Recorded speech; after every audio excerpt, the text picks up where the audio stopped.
नमस्कार प्रिय भाइयों और बहनों, आप सभी का स्वागत है पवित्र पथ पे। आज हम एक ऐसे विषय पर सत्संग करने जा रहे हैं जो पूरे आध्यात्मिक जीवन की जड़ है।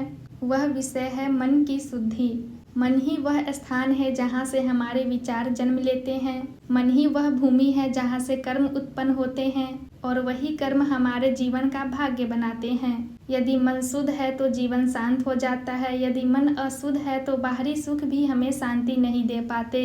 इसलिए संतों ने कहा है, मनुष्य को संसार बदलने से पहले अपने मन को शुद्ध करना चाहिए। आज की इस सत्संग कथा में हम एक छोटी सी कहानी के माध्यम से समझेंगे कि मन की शुद्धि क्यों आवश्यक है और इसे कैसे प्राप्त किया जा सकता है। बहुत समय पहले की बात है। एक छोटे से गांव में एक साधु रहते थे। उनका जीवन बहुत सरल था। वह हर दिन नदी के किनारे बैठकर ध्यान करते और लोगों को ज्ञान की बातें सुनाते और लोगों को ज्ञान की बातें बताते। गांव के लोग उन्हें बहुत मानते थे क्योंकि उनके पास बैठते ही मन को शांति मिलती थी। उसी गांव में एक युवक रहता था। उसके पास धन भी था, घर भी था, परिवार भी था, लेकिन फिर भी उसका मन हमेशा बेचैन रहता था। एक दिन वह युवक साधु के पास पहुंचा और बोला, गुरुदेव, मेरे पास सब कुछ है लेकिन फिर भी मेरे मन में शांति नहीं है। कृपया मुझे बताइए कि मैं क्या करूं। साधु मुस्कुराए और बोले, कल सुबह नदी के किनारे आना, मैं तुम्हें उत्तर दूंगा। अगली सुबह युवक नदी के किनारे पहुंचा। साधु के हाथ में एक मिट्टी का घड़ा था। साधु ने उस घड़े में नदी का पानी भर दिया, लेकिन घड़े के अंदर पहले से ही थोड़ी मिट्टी और कचरा था। पानी भरते ही वह पानी गंदा हो गया। साधु ने युवक से पूछा, क्या तुम इस पानी को पी सकते हो? युवक बोला, नहीं गुरुदेव, यह पानी तो गंदा है। साधु बोले, यदि मैं इसमें और पानी डाल दूं तो क्या यह साफ हो जाएगा?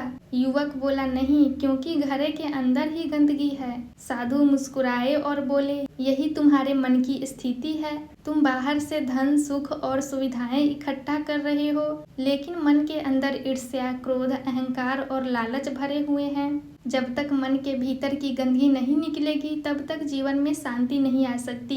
युवक यह सुनकर शांत हो गया। उसने पहली बार अपने मन के अंदर झांक कर देखा। संतों ने मन की शुद्धि के लिए कुछ सरल मार्ग बताए हैं। पहला मार्ग है सत्संग। जब हम अच्छे विचार सुनते हैं तो मन धीरे धीरे बदलने लगता है। दूसरा मार्ग है नाम स्मरण। जब मन बार बार ईश्वर का नाम लेता है तो मन की अशुद्धियां धीरे धीरे समाप्त हो जाती है। तीसरा मार्ग है सेवा। निस्वार्थ सेवा मन के अहंकार को कम कर देती है। चौथा मार्ग है क्षमा। जिस मन में क्षमा होती है वह मन जल्दी शुद्ध हो जाता है। और पांचवा मार्ग है सकारात्मक विचार।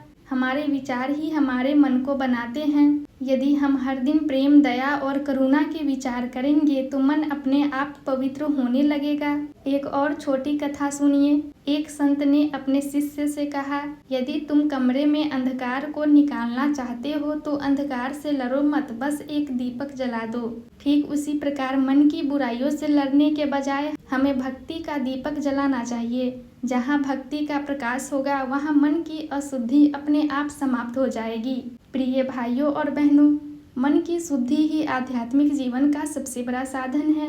यदि मन शांत है तो जीवन सुखी है, यदि मन पवित्र है तो ईश्वर का अनुभव संभव है। इसलिए हर दिन थोड़ा समय निकालिए और अपने मन को देखिए, अपने भीतर प्रेम जगाइए, दया जगाइए और ईश्वर का स्मरण कीजिए। धीरे धीरे आपका मन भी एक पवित्र मंदिर बन जाएगा। यदि आपको यह संदेश अच्छा लगा हो तो पवित्र पथ के साथ जुड़े रहिए और इस सत्संग को दूसरे तक भी पहुंचाइए। ईश्वर आप सभी के मन को शांति और पवित्रता से भर दे। हरिओम।